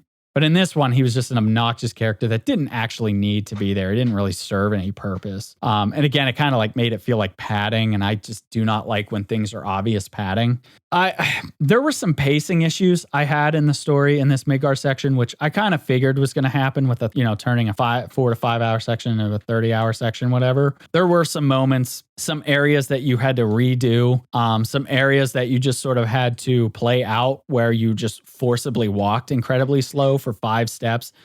So many moments where you'd walk 5 steps, cutscene, walk 5 steps, cutscene. And it was just like, some of these areas, like especially when you first meet up with Aerith, some of the mechanics that you have to do, such as like scaling on the ceiling, or the amount of time you spend on the rooftops, or the fucking flower picking, I thought was really pointless and stupid. I get it. It's trying to build a connection with you with these characters more, but it ended up just being painstakingly slow for me. I absolutely did not like the amount of involvement that Sephiroth had in this remake, especially when you get to the latter half of the game. They sort of felt like they were cramming some end game elements of him into the very first beginning section of this game, which I really like. In Midgar, he was much more of in the original, he was much more of a mystery. You didn't really know much about him. And in this one, it just sort of gives everything away right out of the gate. Which I did not like. It sort of like makes me concerned about how they're going to build him up over the future games, where it sort of feels like he was spoiled too early. I would say that there's certain sections of this game, especially with Sephiroth's character, like if you're a new player and haven't played the original, some of these things might be a bit confusing and just really off from the standard story that, like, if I didn't play the original, I probably would have been like, what the hell was that? There's even that scene after the plate dropping, which looked fantastic. But when that scene was over, they kind of shoehorned a brief cameo of Kate Sith that I was like, what? That just didn't belong there. I really did not like how they kept certain characters alive at the end of the game. And it makes me concerned what they're going to do going forward, because that was sort of like the whole theme of Final Fantasy VII, and the thing that went into its development cycle was the developers, the director's outlook at life and death. And so the tragic loss of certain characters was really heart-wrenching. And this time they're just sort of like, nah, not a big deal. They're still here. where in the original they were dead. I just felt like sometimes, I guess, that it felt like they tried too hard to make changes, when I really do think that they underestimated how much of essentially as close to a one-to-one recreation would have been fine. Because the moments that were close to, if not a one-to-one recreation of the original, they were so good, and I was enjoying it so much. And add to that the small changes that they did make, I thought they had something. But then some of these big changes, I was just like, why? Like, you tried too hard, and because of that, you sort of broke the world and broke the immersion and turned this into sort of like a Crisis Core, just, Advent Children sort of like involved. It's just too much and a little bit more confusing and convoluted than it needed to be, especially for newcomers. And then finally, before I turn it over to you, I just want to say something. Maybe this will get me into trouble. I don't care. Fuck that cross-dressing scene. I really thought the original was charming when it did it. This new approach to that was such bullshit, in my opinion. It was so in your face, like forcing you into like awkwardness. That's not how the original played out. And here's the thing, and it also broke character for me because, and I'll spoil this for a little bit, but so essentially in the original, you cross-dress, right, to get into Don Corneo's mansion. And it is Aerith's idea to do this. And Cloud is sort of hesitant and resistant to it the whole time. He eventually agrees to it because he can't think of a better idea. And the whole time you're going about it, he's just sort of he's resistant, right? He's sort of a standoffish, sort of tough guy approach. And in this original, there was no talk about him doing this at all. It's just like this guy decides he wants to do this for you. And this guy is obviously very eccentric. And I'm not poking fun of that kind of stuff. Like, that's fine. But like, even the way it played out, like first it was like this mysterious, this guy, you seem to draw a liking to Cloud. I wonder what you have in store. And I thought it was going to be this big story element. And it just turned out, I just want to dance. I just want to dance with this guy and turn him into it. Like, it was like, what? And then Cloud just decides, I'm just going to embrace this and become a fucking dance rock star. And the way in which Cloud just does these dance moves and everything, I thought to myself, I know a lot of people are probably going to eat this up, but I thought, no, this is stupid. And this is so game breaking to his character. His character would not be that gung-ho and into it that they made him in this game. And it was just something to make what I think millennials happy. And it really pissed me off. I like the fact that they kept the whole cross-dressing thing in there, like you needing to dress up to a girl and the whole interactions with Don Corneo. I thought that was funny. But the way in which like this guy was involved, this honeybee guy, I thought was so lame. I thought the fact that the whole, the squatting contest in the gym game was like, being a side quest now was like just sort of like, ugh. You could see the Taylor owner in the bar drunk, but he didn't actually have any interactivity to him, which I thought was really just, it was a callback, but they replaced it with something that was over the top, shoving its dick in your face, which I don't care for. And I don't know, like I thought that was really dumb. The only thing I did think was funny about that whole sequence was whenever you are finally in this outfit and you run into Tifa, and the first thing that she's like, Cloud, and he's just like, nailed it, got it, let's go, let's change this. I thought that was hilarious, but everything, like the way in which that scene took place, fuck that. Finally, fuck that ending, in my opinion. It was so removed from the original ending segment of Midgar, which I thought was very well done. This time it was like pretty much like climactic end of the game. Like I felt like the ending of the boss, I was like, God, this could be the fucking ending boss for the entire game. Like, it was so, I guess you could say epic. It was so Goliath, and it was so showcasing into Sephiroth himself that it was so, I mean, just worlds different from it just not even the same ending, not even remotely close as the original. And it was over the top. And all I could think about the whole time that the final boss was happening was it felt like I was playing Kingdom Hearts. And then, of course, the actual ending to the game was very confusing. Whether they're breaking the timeline or they're saying it was the past, I'm not sure. But it's potentially breaking the entire Final Fantasy VII story. And if that's the case, fuck that. Anyway, I feel like I've been rambling now for a while, so I'll let you. Okay. So I'll go with I'll start with my positive experiences and kind of work my way towards the negative. The train yard scene with the haunted kind of ghost when you're first going through. Mhm. I thought they really did a good job at kind of building up that section that was kind of boring in the original. Yeah. The ambience, the use of the ghosts and the you know the everything, and wondering what's happening with these children and why they're there, were they abducted, filling in that storyline, I thought was really good. And the characters interactions, they're them reacting to this scary kind of place. Mhm. I thought it was really good. It was good character development. It was good just a good time in general. Actually, probably one of my favorite parts of the game. Yeah. Just the way it went through. I thought it was really cool. I also thought Hojo's lab I thought was pretty decent. The chambers were well drawn out, interesting having to face his experiments Okay. for the battle data. No, wasn't a bad one. It wasn't great, but I thought it wasn't bad, the construction. Yeah, I'd agree with that. I think kind of moving forward, one of the big getting towards the middling ground. It's this is one of my biggest mixed bags of the game was I loved the sense of urgency while you were in the train yard of seeing your friends being attacked at the tower and going, "Oh God, we have to get over here and help them." But when you got there, there was a lot of monologue, a lot of exposition, and you're watching like your friends being like torn apart. Yeah. And I was just like yelling at the TV, be like, "Just fucking go! Yeah, just shut up and go. Just shut the fuck up!" Yeah. You know what I mean? It's just like you're watching like it completely took away that sense of urgency that they saw off in the distance of this big firefight and battle going on. We were like, whenever I first saw it, I'm like, I want to be there. I want to Yeah. go like fuck shit up. And then you get there and then it's just exposition and monologue and it just was infuriating. I was like, this is not what would happen. Yeah. You wouldn't even think you would just run up the damn stairs to help. Yeah.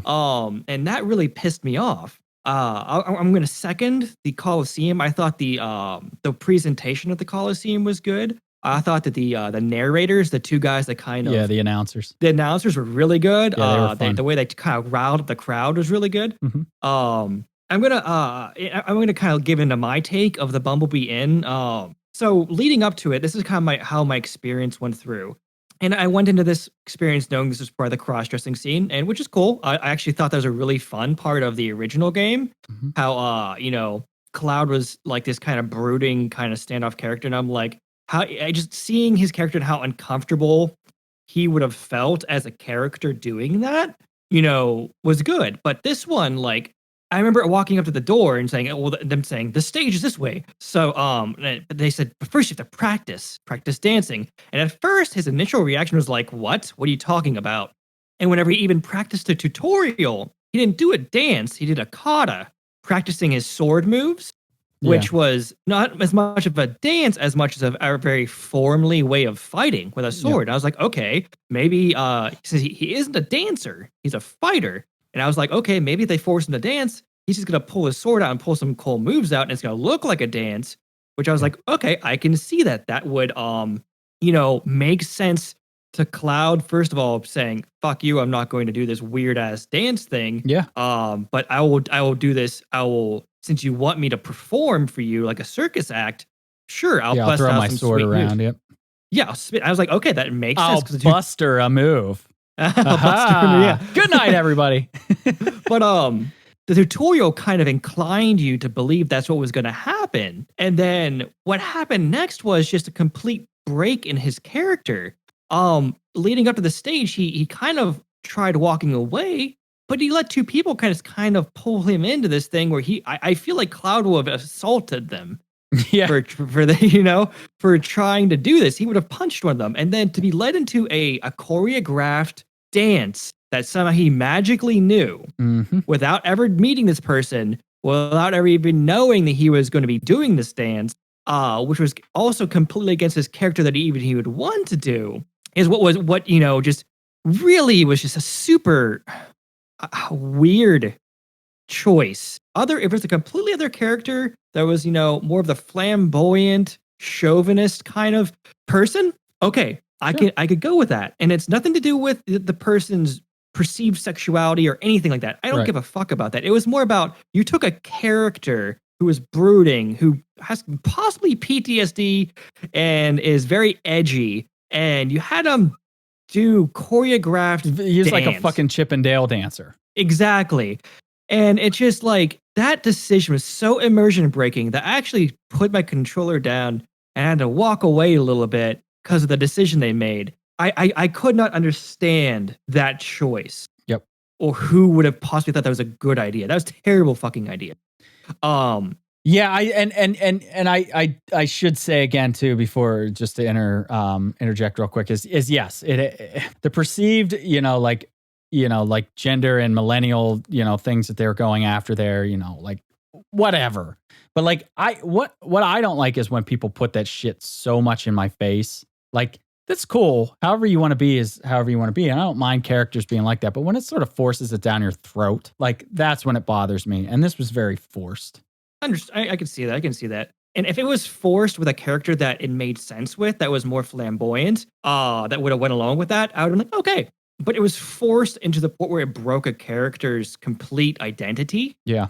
And how they are, and that's what made me so frustrated over it. It just Cloud was not that person. He would not have done that. He would have assaulted somebody. He would have found a way. He would not have done that. And also the fact that he did a dance, he didn't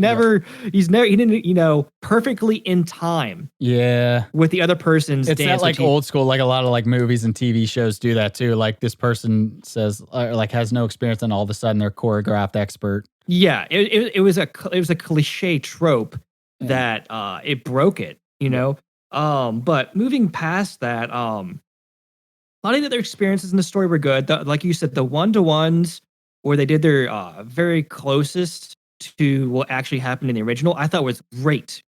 Phenomenal parts of the game, which really hit me like right in my nostalgia, which like made me, I caught myself smiling at some of the parts just to see that kind of reimagining.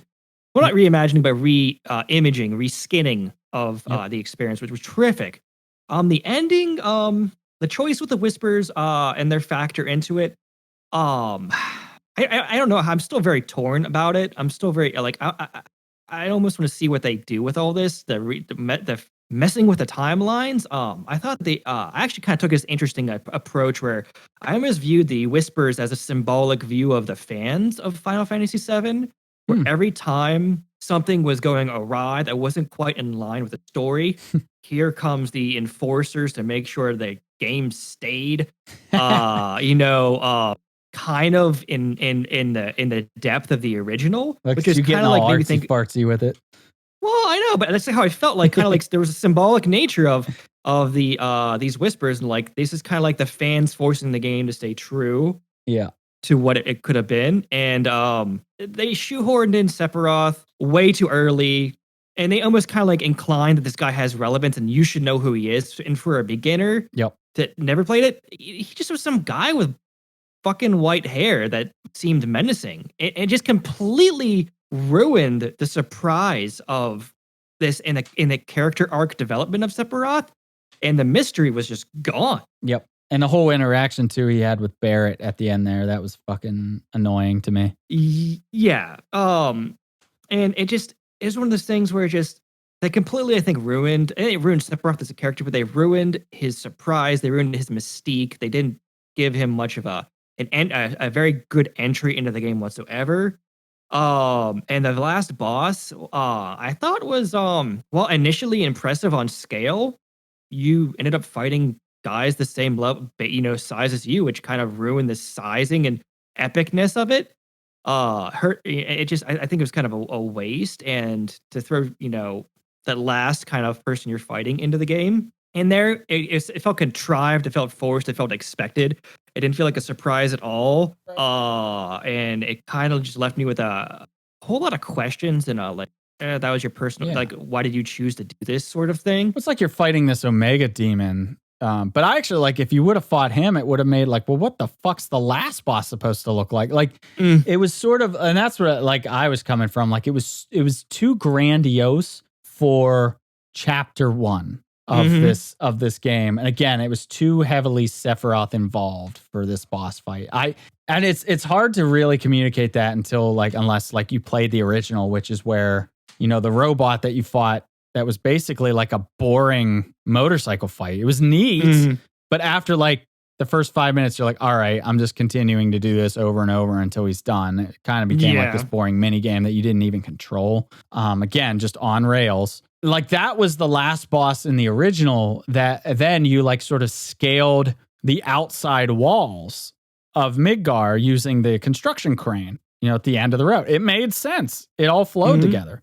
This one, it's like, nope, Sephiroth's here. He's going to cut a hole in the time-space continuum. You're going to go in that hole. You're going to fight fucking one of the final battles from fucking Kingdom Hearts. And then you're going to do some Advent children running and slashing buildings in half shit. And then you're just going to be like teleported outside of Midgar. Like, it was just like, what? Like, it was so far removed from the original.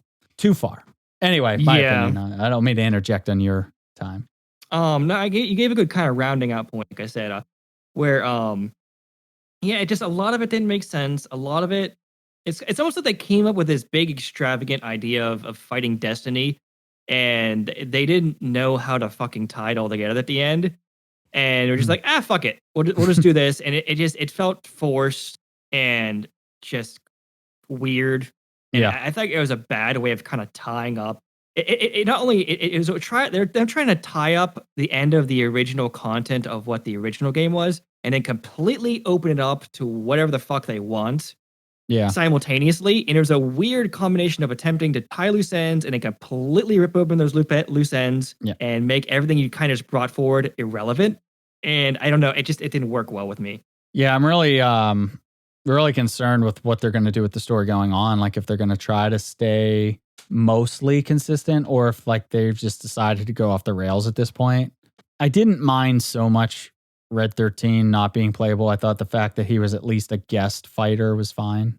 Because my fear was that he wasn't going to be able to play it. Like he wasn't going to be involved in the story at all. So that was at least somewhat of a pleasant surprise. But it also, like toward the end of it, I thought, well, I probably could have just made him playable, but I get it. And this is really like when it comes, like I feel like this story is so convoluted so early on, whereas opposed to the original, where Midgar was like very sort of straightforward. There was some weird mystery things here and there, but even Sephiroth's appearance in the original, right? Like, or I should say, lack of appearance, right? He didn't show up yet. He just. Like, right, you found the president dead in the original. Yeah, with his sword in him. Yeah. And this one, it's like he's straight up, he's there. He's actually there. He's not like a memory or a premonition. He's really there. And everyone can see him and all that shit. I was like, ugh. But Midgar, like in the original, it was so nice because Midgar was focused on Midgar. Up until the end where you found that sword involved, we were like, oh, there might be something. There's something bigger at play here. But you're still not sure what the danger is of Sephiroth. But it was focused on this just evil corporation all the way through. And in this one, it was evil corporation. And then about halfway through the game, you start to realize, oh, there's something bigger at play here. And then it's sort of like the mask is just removed from Sephiroth. Like you get to know that he's just basically the devil right up front.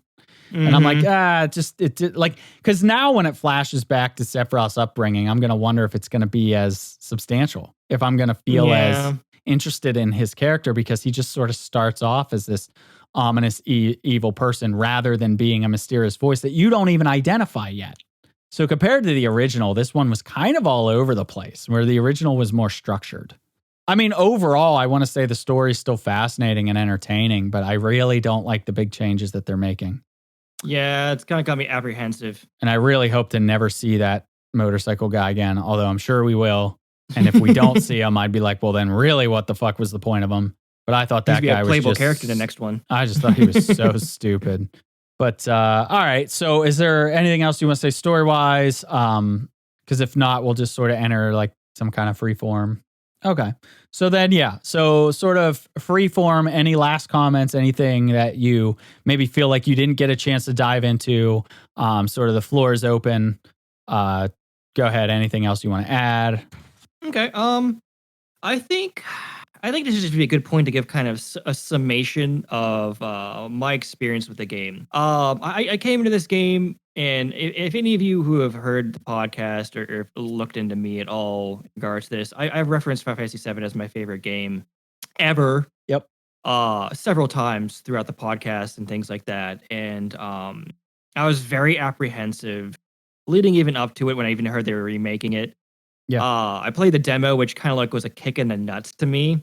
And it really validated a lot of my fears, but I still wanted to come into this game as unbiased and unopinionated as possible. While this game had a lot of very good nostalgia inducing parts with some of their one-to-ones and even some of their creative ways of kind of changing some of the story, but still keeping it fresh, but still anchored in the original. I feel like the game was just a big fall on its face. A lot of the decisions they made, Yeah. taking with the combat system, with the maneuvering around, and I don't want to say it feels like a kind of an fu to the fans of the original, but it kind of feels like that. It kind of, and not an intentional one. Maybe it's more of a pandering to the newer people of these action RPGs where you move around like King Hearts. Yeah. But to stray so far away from the original and almost every concept other than some core storyline points, it makes the whole experience feel just like I watched an uglier version of the original to a certain extent. And it leaves me with no interest in playing this part two because they already kind of took the storyline from part one and said, all right, we gave you what you wanted. Now we're doing whatever the fuck we want with the rest of it. It's just like I've already watched too many other things I've loved be ripped apart by creative licensing. Yeah. And I don't want to watch that happen to something I love so much again. And it's left me kind of not mad, but very affirmed in my opinions leading up to it. And I don't know, that's the best way I can put it without being bitter. I'm not bitter over the experience because it gave me some good nostalgic feelings, which I appreciate. Yeah. But I'm not happy. Okay.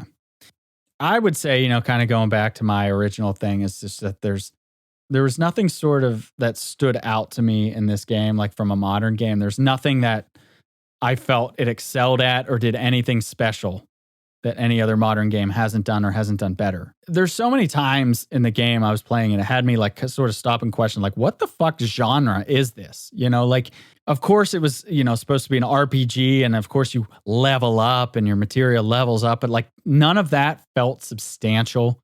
And when you're in an action-oriented scenario, like the level up system always feels weird to me. So like, is it an RPG? Is it an action game? Or then there's all these moments where it's trying to be Uncharted / Tomb Raider, however you want to look at it. And you're like, is it fucking an adventure game? Like what? It tried so hard to be a modern game and mimic like a lot of things that modern games are doing, but ended up doing it worse. That again, like when it comes to gameplay, this game just shit all over the floor. Like I just hated the gameplay. I never had, outside of the battle system, I never had fun playing this. I was just annoyed and I just wanted to get to the next part. The changes that they made to the story, like the stuff that was intact was cool and entertaining to watch, maybe not play, but to watch. And the changes overall felt a little out of place, confusing, and unnecessary. I think, the next game will kind of really prove sort of whether or not this the gameplay or the story will end up working, because what they did at the end there, like who the hell even knows? I'm actually just kind of morbidly curious what the overworld's going to look like at this point. It's actually kind of funny because I remember when it came out that they were going to break this into different segments and everyone was split. And I was more on the negative side and I thought, well, how are they going to wrap it up? Blah, blah, blah, blah, blah. It's funny because one of the reasons they decided to make this game split was because they said that they didn't think that they could or want to sort of cram the entire experience into one game because they felt like they would have to cut too much and all this kind of stuff. And although they obviously greatly expanded Midgar, and I get that, it's funny because at the end of the day, when you get to the ending, you realize that they tried to cram a lot of, late game stuff into this. They sort of shoehorned it at the end. And I was like, well, you kind of crammed a full game into one at the end of the day anyway. Right now, I sort of feel like, and again, I'm so baffled by how many people are like, I love it. I enjoyed it. And that's fine. If you did, I mean, it's absolutely within your right to enjoy this and it's totally subjective. But I honestly, God, like I can't figure out like why someone would like this on rail system. Like the gameplay is so stupid or lack thereof. I guess it's just really non-existent. It's mindless. It's mindless that I feel like, is nostalgia blinding people? Like, is that like when people say that they had a great time, is it because of the nostalgia? Which again, surprises me because I thought it would be the other way around. I thought nostalgia would keep people from liking this, but I feel like it's the other way around. People are liking this. It seems to me like they're afraid to admit that some things suck because it has the Final Fantasy VII name to it. But again, I just say like, man, if you just remove the fact that like pretend that this was another game, all right? And here, I'm going to say something that's going to annoy people, and it's probably might even annoy you because I talk about this game all the time. Already I talk about Nintendo all the time, but I'm going to do it. You ready? Yeah. Let's talk about Breath of the Wild. All right, but here's the point I'm going to make about it though. But I used to tell people this all the time when I was playing and had beaten Breath of the Wild and everything, which I spent over 100 hours playing and loved every second of it. I would tell people, forget that it's a Zelda game, right? Remove the Zelda characters, remove the lore, whatever it is, replace all the names, whatever. And it's still a phenomenal game on its own. And this game, I don't feel that at all. I think if you remove the characters, there'd be nothing tying you to any sort of emotion to this game, and you'd realize what a mediocre experience it is. Again, my opinion and my potential thinking of a different view that some people might have if you can remove that. But like, seriously, I just ask that people remove those elements and seriously ask, because compare it to any other game in existence, and this is one of the least fun games that I've ever played. It's entertaining to watch, but to play, there's indie games that have far more in-depth. Ooh, shots fired. Shots fired. I don't care. Like, I really, truly stand by that. Like, I really think that this is a bullshit gameplay experience. And I'm someone that like desperately tries to reiterate all the time. Like, when it comes to a video game, gameplay is king. I don't care. Like, story and everything, that's sprinkles on top, icing on the cake, whatever. But fucking gameplay has to be first and foremost, and gameplay just sucked in this one, with the exception of the battle system, if you want to talk about it. And I feel like that's a subjective gray area too. Gameplay-wise, like, I don't know how you can argue that this was fun to move around in. And compare that to like the original. Like, I say that the original, it was not anything to write home about in the gameplay perspective, but like but it wasn't annoying. The gameplay didn't annoy me in that game. And the battle system, the strategy was fun. It was difficult. The battle system I thought ended up being fun in this one, but it wasn't really challenging in my opinion. And the gameplay itself was such shit that like it was funny because when I went back and I played the original Midgar, it was so much more relaxing to play the original than this one, where I felt like I was muscling through it, and I could not wait to beat this game so that I could stop playing it. And that's to me is not a side effect of a good game. Anyway, that's all I have to say. The last couple of points I wanted to make about it. I know some of that was regurgitating some stuff I said earlier, but on that good note, yeah, and on a positive note. So, anything else you want to say before we bring this thing home? I think it was a nice lore format discussion about all of our experiences with this game, and not normally how we go about this, but this game was such an important game for us growing up that I think it warranted this really in-depth kind of summarization. Yeah, of our experience, and I hope you guys enjoyed it. Yeah, and you know what? Like, and if you do like the game, that's great. We're happy for you. We're really happy that you enjoy it. Anyway, so that's gonna do it for us tonight. If you if you liked what you hear, you don't hate us. You can find out more about us going to our website at couchplaycousins.com. If this is your first time around, consider subbing to the podcast, our YouTube channel, or Twitch. You can find links to that at our website, as well as you can get links to our social media, as well as a contact page. You can reach out to us if you'd like to share your ideas or thoughts with us, or disagreements, whatever it might be. If you'd like to follow us on Twitter, you can at couch_cousins, and Facebook at couchplaycousins. Okay. Until the next time. Cheers. Later, guys.